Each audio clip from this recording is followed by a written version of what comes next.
What's up everyone, it's Denzel and welcome back to the channel. Today we're diving into how to set up your own IT business in Cebu City as a foreigner. We're talking visas, business permits, the whole 9 yards.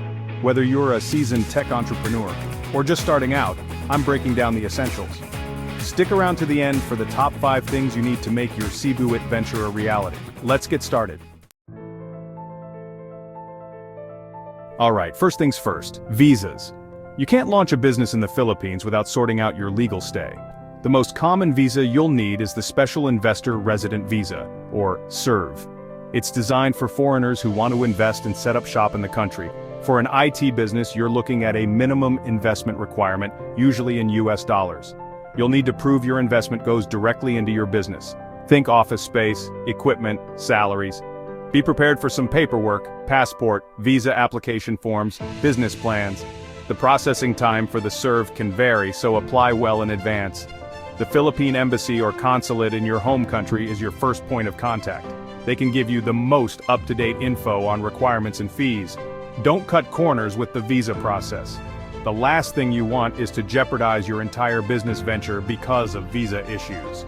If you're unsure about any aspect of the visa application, seek professional help. Immigration lawyers can be invaluable in ensuring a smooth and successful visa application process.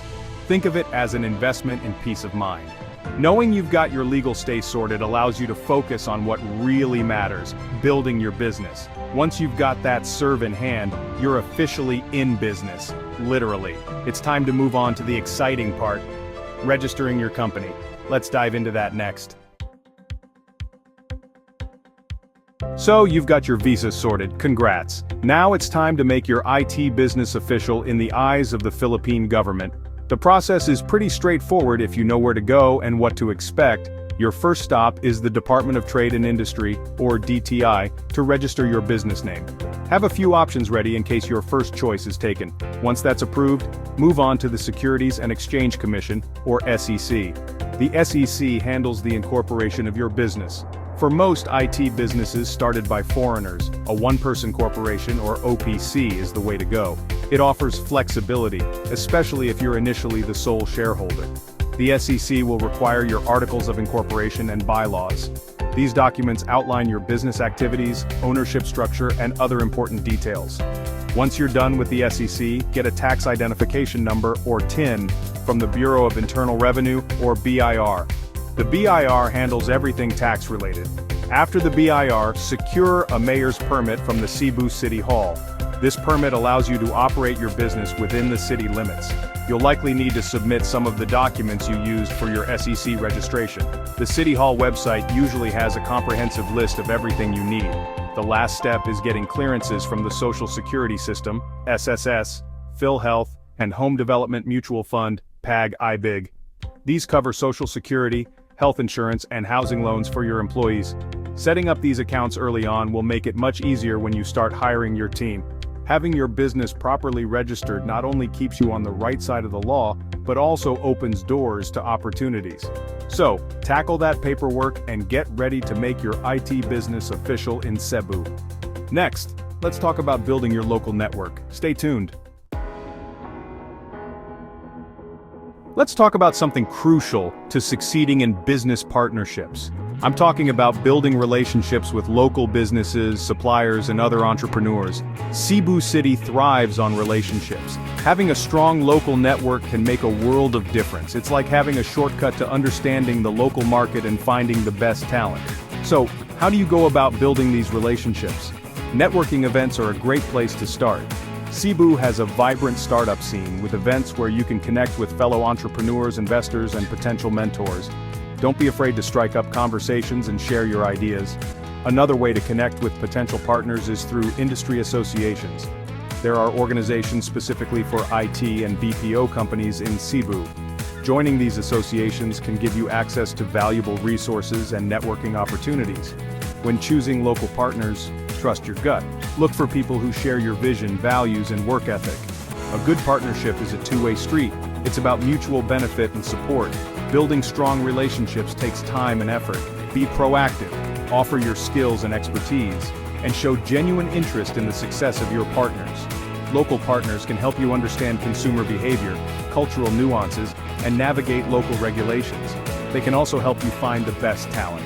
Building strong local partnerships is about creating a supportive ecosystem where your business can thrive. So get out there, network, build relationships, and watch your Cebu IT venture flourish. Next, let's find the perfect office space for your business. Now it's time to talk about finding the perfect office space for your Cebu IT venture.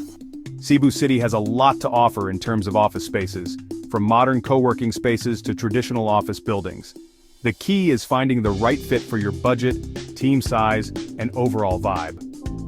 One of the first things you'll need to decide is the location. Cebu City is divided into different districts, each with its own personality and advantages. If you're looking for a bustling business district, Cebu Business Park, or CBP, is a popular choice. It's home to many multinational companies, banks, and government offices. Another popular area for businesses is IT Park, a hub for IT and BPO companies. It's got a modern and tech-savvy vibe, with plenty of co-working spaces and trendy cafes. If you're on a tighter budget, consider office spaces in up-and-coming areas like Mandaue City or Talisay City. These areas offer more affordable options while still being accessible to the main business districts. Co-working spaces are a great option for startups and small teams. They offer flexible lease terms, shared amenities, and the opportunity to network with other entrepreneurs. If you're looking for something more private, explore traditional office buildings.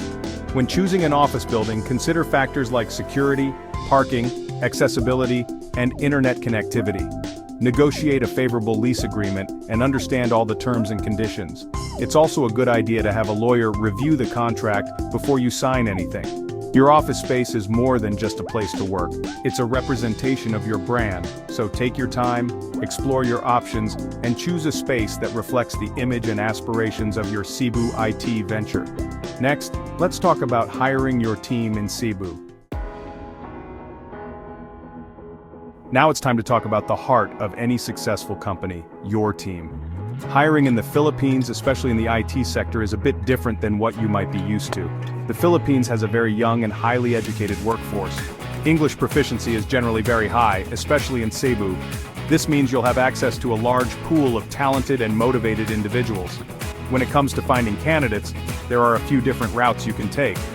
Online job portals like JobStreet and Indeed are incredibly popular. You can post job ads, search for resumes, and manage the entire recruitment process through these platforms. Another option is working with recruitment agencies. These agencies specialize in finding qualified candidates for specific industries and roles. They handle everything from sourcing and screening candidates to scheduling interviews and negotiating job offers. When it comes to the interview process, be aware of cultural differences. Filipinos tend to be more formal and respectful in professional settings. Address candidates with appropriate titles and maintain a professional demeanor. When it comes to compensation and benefits, research industry standards and offer competitive packages. The Philippines has a minimum wage law, so make sure you're compliant. In addition to salary, consider offering benefits like health insurance, paid time off, and opportunities for professional development. Once you've found the right candidates, have a smooth onboarding process to help them integrate into your company culture. Provide clear job descriptions, set realistic expectations, and offer ongoing support and training.